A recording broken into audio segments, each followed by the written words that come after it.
The light from the lantern cast trembling shadows on the walls of the old mansion.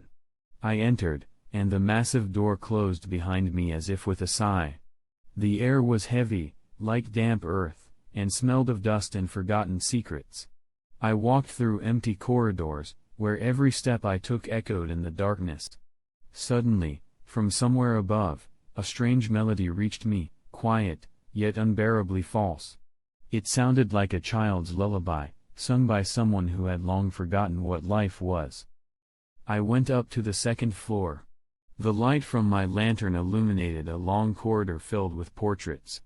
Their eyes seemed to watch me, and on some paintings, the faces were distorted by creepy smiles. The melody grew louder, becoming more and more repulsive. It led me to the last room in the corridor, whose door was only slightly ajar.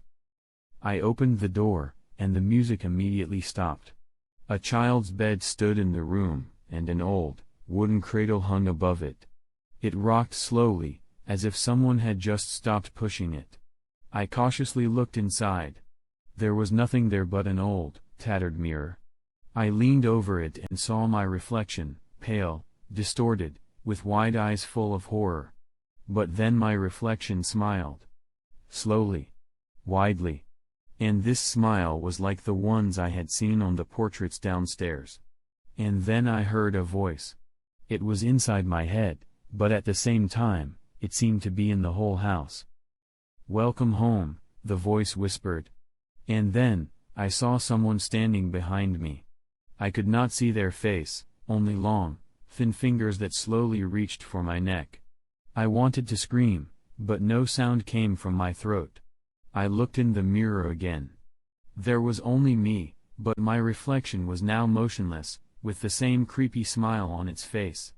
The one who was behind me was now inside me. And I myself.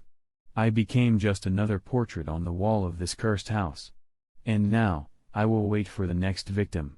And I will sing a lullaby. The same creepy song. I became a portrait. I could not move, could not speak. My body became part of the canvas, and my eyes, just two dark spots looking into the void. But I was not dead. I was trapped.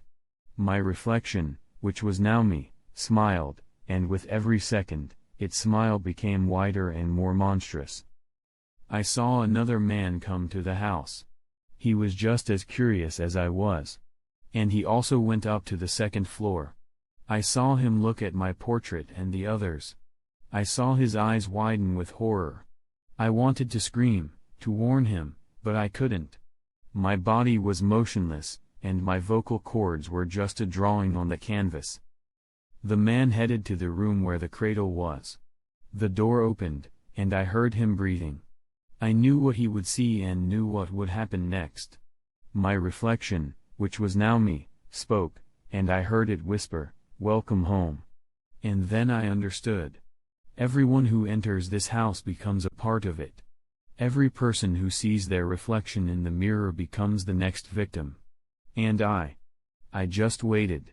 I waited for someone to come, and for me to hear that creepy lullaby again, echoing from somewhere deep within this cursed house.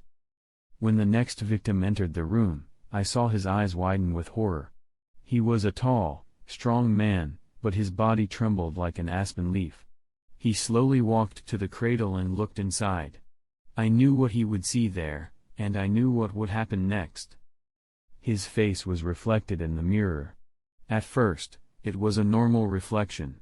But then, slowly, it began to change. A smile appeared on the face, and the eyes widened, becoming black as coal. The man standing by the cradle screamed.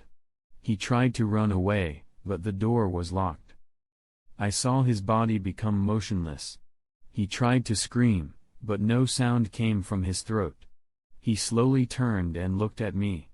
In his eyes was only horror. His reflection, which was now him, slowly walked up to him. It touched his shoulder, and I saw his body begin to crack like old glass. His face blurred, becoming just one of the many distorted smiles on the wall. And then I heard the lullaby sound again. It was quiet, yet unbearably false. It was a lullaby that had no end. Zgineriuj rivni garni photo 16 to 9 po ciomu tekstu maya butii triguj chi straszna zastawka.